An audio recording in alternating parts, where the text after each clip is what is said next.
Okay, I am just starting to make chili con carne in the California style.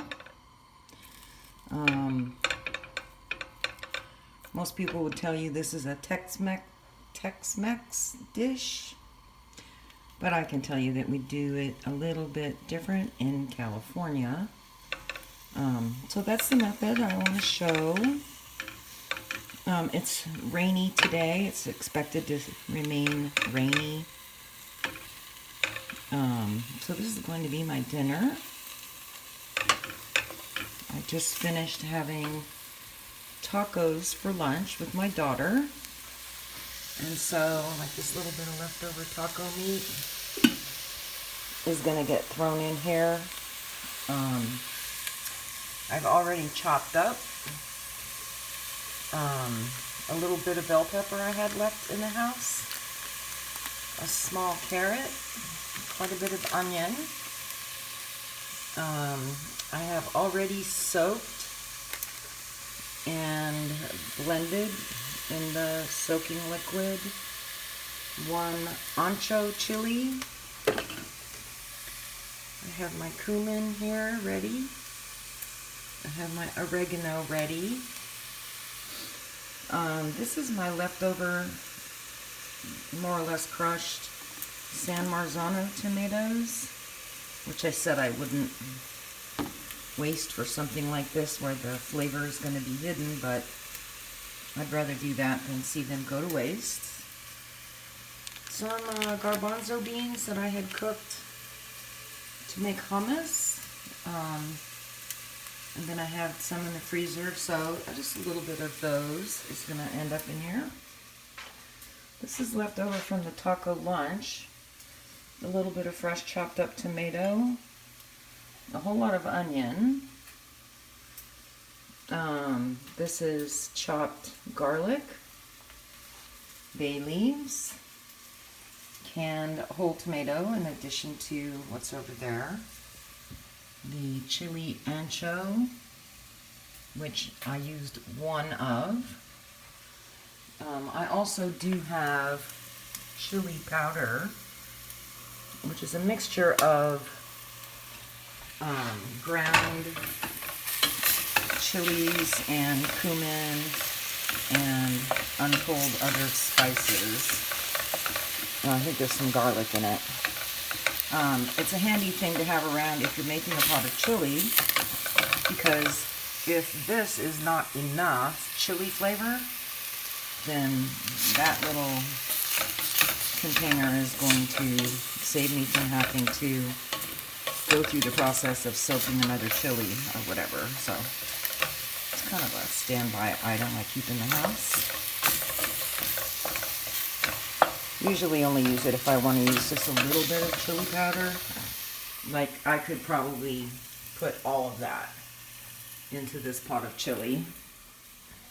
Anyway, back to the ingredients. Dark red canned kidney beans, which have been drained and rinsed. And I think that's about it. So,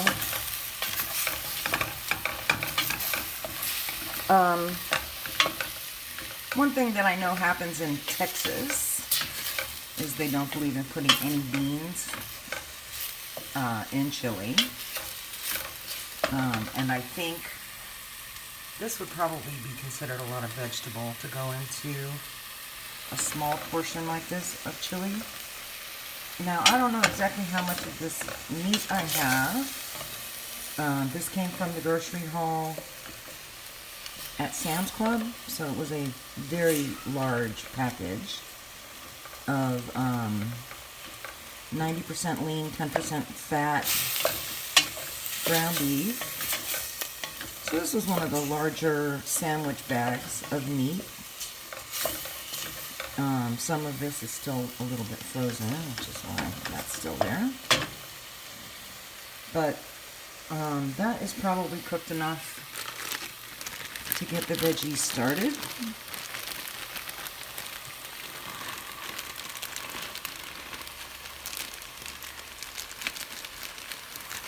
I believe that one of the things that's unique about California cuisine or California style of anything is that typically it's going to be heavier on vegetable because most of the world's vegetables do come from California.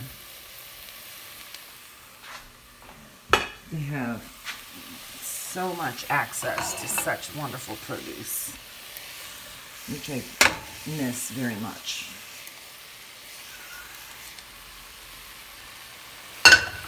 So that's just that leftover meat from today's tacos.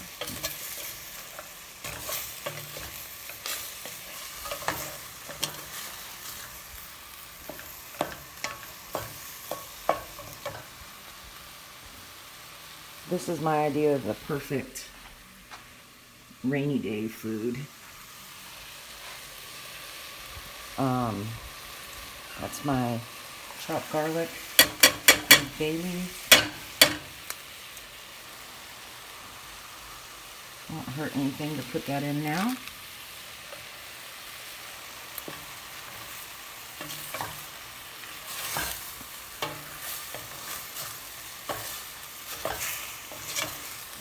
And really, I can pretty much dump the rest of the ingredients as soon as I'm comfortable with the condition of the meat. I mean, it would cook, but I like to get a little bit of brown on all of it, not see that raw sections.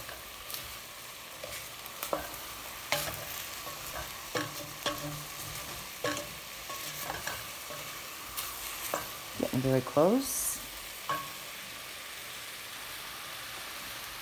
Okay. This is my oregano.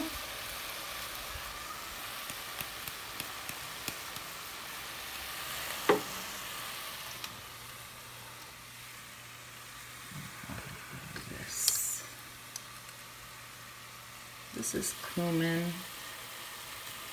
You know, I'm gonna put, let's see, this is a 1/4 teaspoon. So that's a little more than a 1/2 teaspoon. I don't really like to go too heavy on it. It's a lot easier to add more later if I want it than to correct it if I put too much in. Starts tasting a little medicinal to me if it's too heavy on cumin. And as I said, if I decide to add this, I believe it has cumin in it as well. So,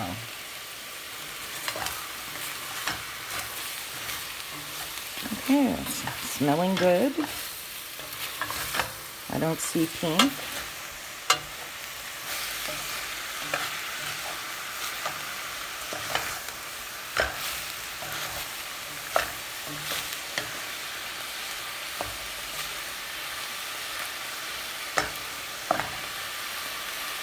Okay, so the next thing I want to add is my chili paste.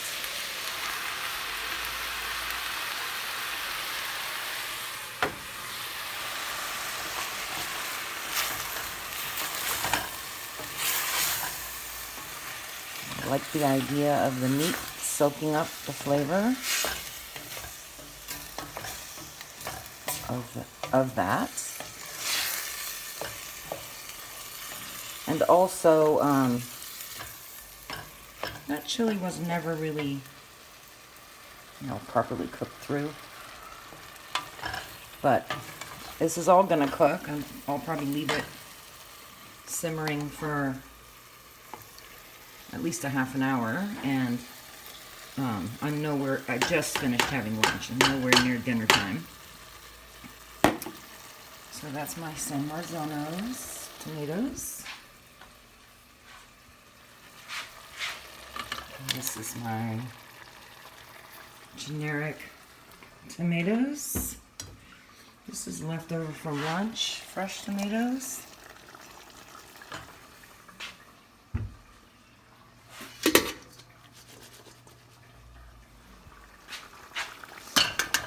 1 can dark red kidney beans.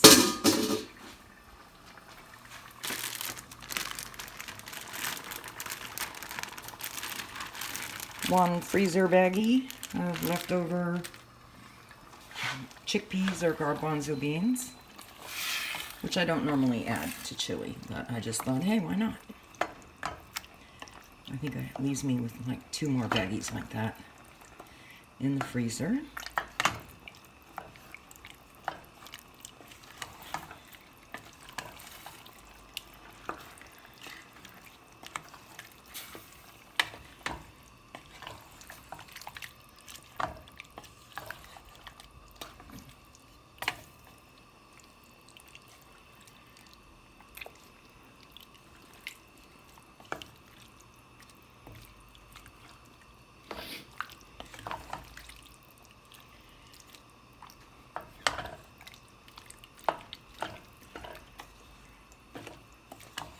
So aside from giving it some time to come together, I think that's kind of all it takes. And obviously, after it's had some time to cook, and the vegetables have become tender and so on, I would taste it and adjust the flavors as needed.